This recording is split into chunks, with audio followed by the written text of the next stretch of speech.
What's up, guys? We're back at it with another video. Today's video is going to be about the Minnesota Viking defense and how they were able to really slow down and contain the Houston Texan offense.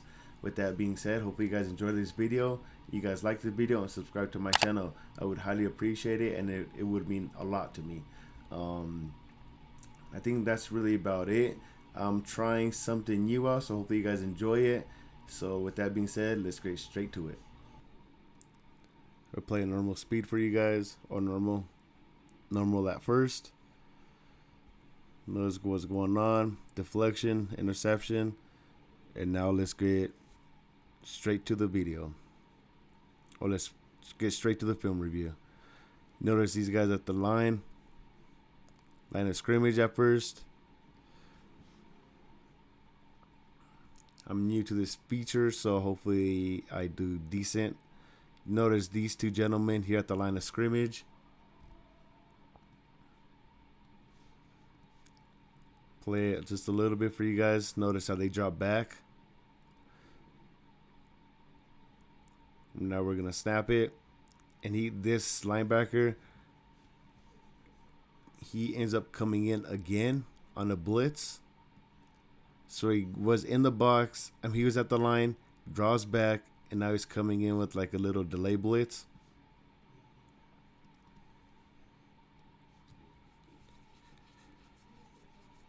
Oh, I had an itch in my eye, sorry. Replay it. Notice how he's coming in now. Now he's coming in on a blitz, sending a five-man blitz. Now they weren't able to get to CJ Stroud on this blitz, but Brian Flores and the defensive line coach do an excellent job on telling their men to jump if they can't get to the quarterback. And it's just because they jumped and got their hands up, it was a deflection and an interception. But also notice pre-snap, notice everybody communicating. Everybody's communicating. That's a really good way to tell if a defense is good. Notice everybody's going to be communicating. At some sort, everybody's talking to each other. Not 100% sure on these guys, but nonetheless, everybody does communicate. I'll play it slowly. Notice everybody's communicating with each other. They're still talking. Linebackers are dropping back. More communicating from Harrison Smith. Notice Harrison Smith right here. He's going to be communicating with this gentleman right here. And I'm assuming he's telling him to re-blitz. That's what I'm guessing. I'm not sure.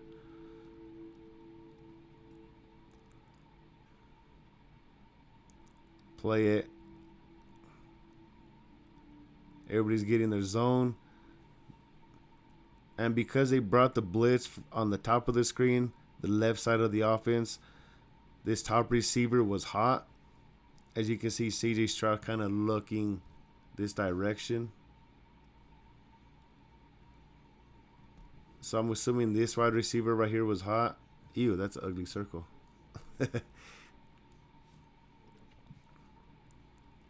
But sees that he's not open. Goes down to his other retake down, which he is open. But like I said, Brian Flores does a heck of a job telling his defensive line to get up if they can't get to the quarterback. Heck of a job. Next play. I'm just going to play the video at first. The play just like normal speed is what I'm trying to say, without pausing it or stopping it. Excellent coverage in the back end. Excellent coverage. So we're going to snap it. There's more communicating on defense. Notice Harrison Smith at the top of the screen, pointing his finger, communicating. The cornerback hears him, acknowledges him. You can see him turn his head. If I should probably mark it down just so you guys know who exactly I'm talking about. So that's my apologies. Harrison Smith communicating with this corner on top, and notice that they acknowledge each other. They acknowledge each other. Notice him turn back. He's like, "Yep, I got you. I hear you. We're on the same page. We're gonna keep playing it." It's still pre-snap. Also notice is this linebacker. I don't know why he went all the way to the outside like this, but hey, it worked, I guess. Notice his linebacker. He drifts all the way to the all the way over here. I have no clue why, but that's what he does. I'm not in the I'm not in the Vikings coaching staff or nothing, so I don't know how they design their play, but notice him go all the way on the outside. Just playing cover 2, I guess, just covering the flats. Which is kind of weird. Normally you just kind of, I think he did it because if he just stays there and it's like this receiver runs like a slant route or like a little drag route. If I can get to my drawer. If he just runs like straight down this way or something like that, or like a slant route, then I'm assuming these two men would collide. They would collide, and that's an easy completion. So I'm assuming that's why he drifted to the outside. He knew he was going to cover the flats, so he just figured, I'm just going to drift over. We're just smart. No, I understand why he did it now. We're going to play it. See, if it was he would have ran into his own cornerback. That doesn't happen.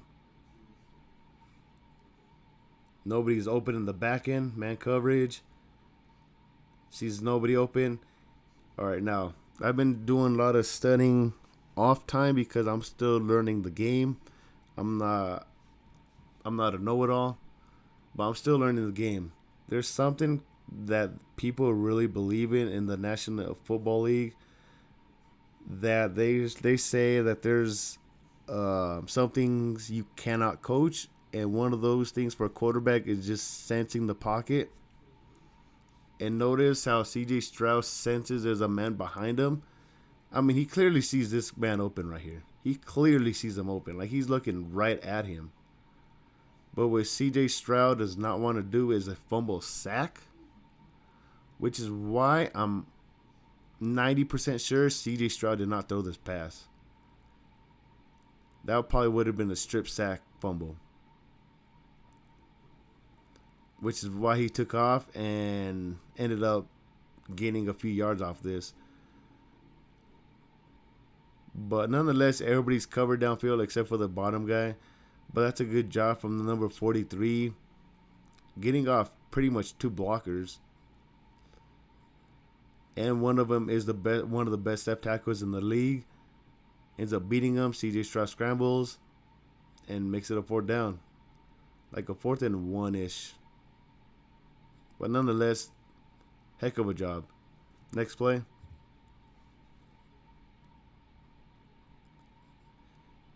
They're in a 3-4 defense. It looks like they're in I want to say 12 personnel. The 12 personnel, I'm pretty sure just means 1 running back and 2 tight ends. So I'm pretty sure that's what you consider a 12 personnel.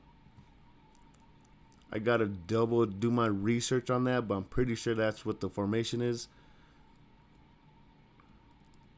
But what the defense is, we're noticing the defense here.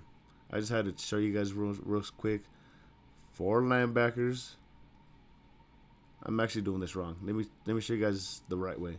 So it's 3-4. You have 1, 2, 3 interior linemen, okay, or 3 big boys. 3 big boys.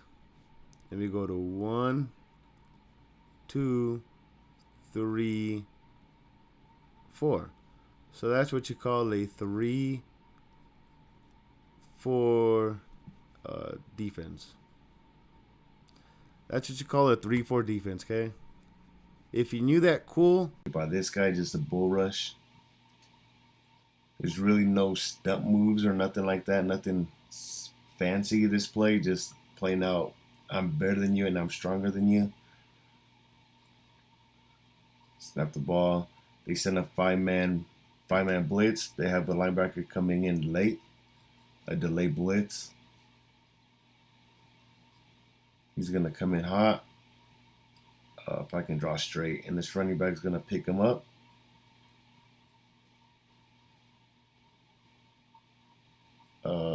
I'm new to this feature. I'm still playing with it, so bear with me. Bear with me. Play action. He senses there's pressure, but nobody's looking, and it's a sack. He could have had the tight end open if the tight end was running his route now and he broke to the outside, but he's not doing that. His route is deeper. That's why he's not anticipating throwing it. And Harrison Smith does a heck of a job. That's not Harrison Smith, sorry. The safety, whoever this is, does a heck of a job breaking. As soon as this tight end makes his route, it's about like that. He does an excellent job breaking to make it an extremely difficult pass for CJ Stroud. Good defense. All right, so I've been having a few errors, so I'm going to skip a few plays, even though I don't want to skip a few plays. But unfortunately, I kind of have to because my computer's been messing up, so hopefully this records. So we can see here a nice stunt move. As you're going to notice, number 43. Normally, a stunt move is only ran by, like, for example, 2 people. So, like, for example, it would be these 2 defenders. But this time they ran it with all 3. Brian Flores designed this beautifully. He's pretty much going to come around to the A gap where their center is. And these 2, they're going to kind of crash down this way to occupy the... To pretty much try to occupy all 3 of these guys. And they do a heck of a job of actually doing their job and doing what they're supposed to. We're going to play a little bit. Notice how it's very key how he just doesn't run straight down like I said. He runs kind of forward first so that he can occupy the center. And then he kind of runs at an angle downwards, but at the same time running at the center still. And along with this man right here, he's going to kind of run straight forward and then like downward. I'm trying to find my mouse here. My mouse. So you noticed how they both kind of crash down. And it ends up being a huge sack. And then notice his teammate number 52 hyping him up. That is awesome. Notice the back end. Looks like it's cover 4. And literally nobody's open downfield. Everybody, if I can pause it. This man is getting shaded underneath and over the top. This man is just reading CJ Stroud's eyes. So even if he does try to throw it to this receiver, it's going to be a pick. And this guy has underneath shade. I mean, if he had time in the pocket, maybe he can throw a fade to his outside shoulder. But that's still going to be a hard pass. But as you can see, nobody's open, and I believe this man's route is to break like right here. So literally nobody was open. Heck of a job from the secondary. You can see nobody's open. CJ Stroud's already getting hit. And yeah, that is awesome. And I apologize that I can't play these other videos. I'm still working with it. My computer's acting up a little bit. So hopefully you guys did enjoy these clips though. All right, so there you have it. Some film review on the Minnesota Vikings defense. That was my first time using the drawing on the screen. I'm gonna get better at it. Hopefully you guys did enjoy it though. Yeah, there's gonna be more content to come. I will get better. So that's all I gotta say. Always remember to be kind to one another. Thanks for watching. Peace. I'm out.